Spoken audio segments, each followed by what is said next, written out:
शाम को निश्चित समय पर दास फिर हुजूर बाबा जी के सामने बैठ गया।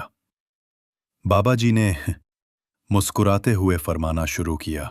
शास्त्री साहब, वैसे तो मैंने जो कुछ भी कहना था सुबह ही कह दिया है, मगर लगता है आप मेरी पूरी कहानी मेरी ही जुबानी सुनने का ध्यान बनाए बैठे हैं। आपके प्रेम में बंधा हुआ ही आपको बता रहा हूं कि दिल्ली पहुंचकर मेरे पिता बाबा अवतार सिंह जी पूरी तरह इस सत्य के प्रचार में जुट गए थे। अब उनसे दुनियावी काम करवाना ठीक नहीं था।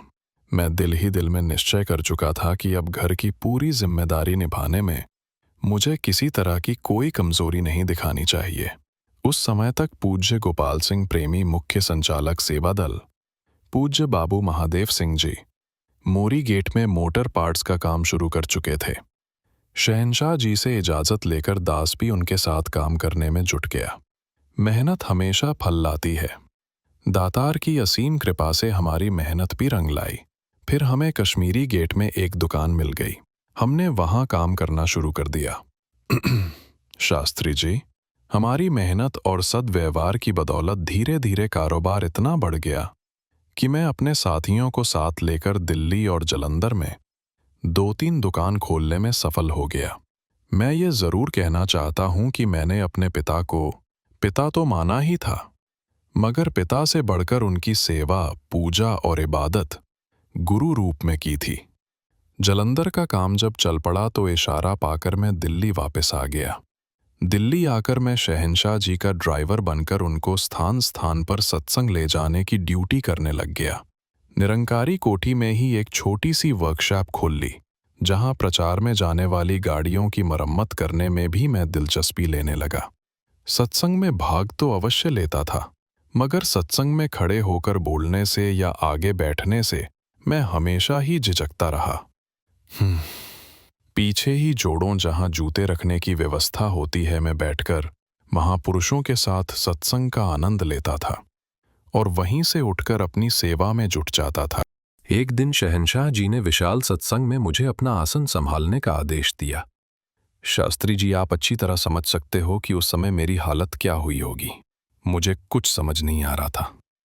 अगर मैं हाँ करता तो मेरे अंदर जिम्मेदारी को संभालने की कोई भी काबिलियत या लियाकत नहीं थी। ना ही मुझे बोलना आता था, ना ही किसी धार्मिक ग्रंथ को मैंने पढ़ा या पाठ किया था। परंतु ना भी नहीं कर सकता था क्योंकि शहंशाह जी के सामने ना करने का आज तक कभी हौसला ही नहीं कर पाया था। खैर, दिसंबर 1962 से ये जिम्मेदारी मुझ पर आ गई।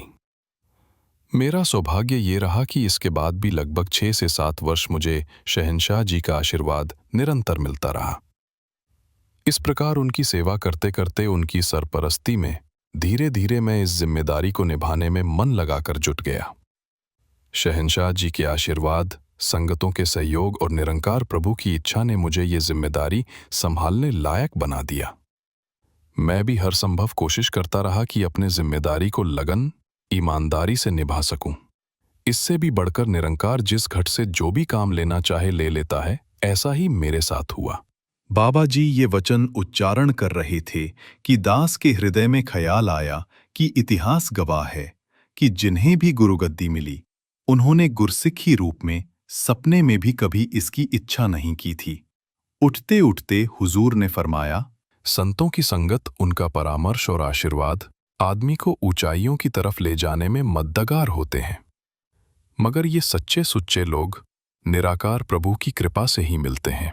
इसलिए निराकार प्रभु की कृपा प्राप्त करने के लिए हमें सदा सत्संग, सेवा, सिमरन में अपना मन लगाए रखना चाहिए। मन को ऐसे कामों में लगाए रखने के लिए सद्गुरु पर दृढ़ विश्वास बहुत आवश्यक है। इस प्रकार सद्गुरु से मार्गदर्शन लेकर मेहनत, तप, त्याग के रास्ते पर चलते हुए हर कोई आगे से आगे बढ़ सकता है। याद रखो कि तरक्की किसी खास आदमी की मलकियत नहीं, बल्कि हर वो आदमी इसे प्राप्त कर सकता है जो मेहनत, ईमानदारी, नेक नियति और विश्वास के साथ आगे बढ़ता रहता है।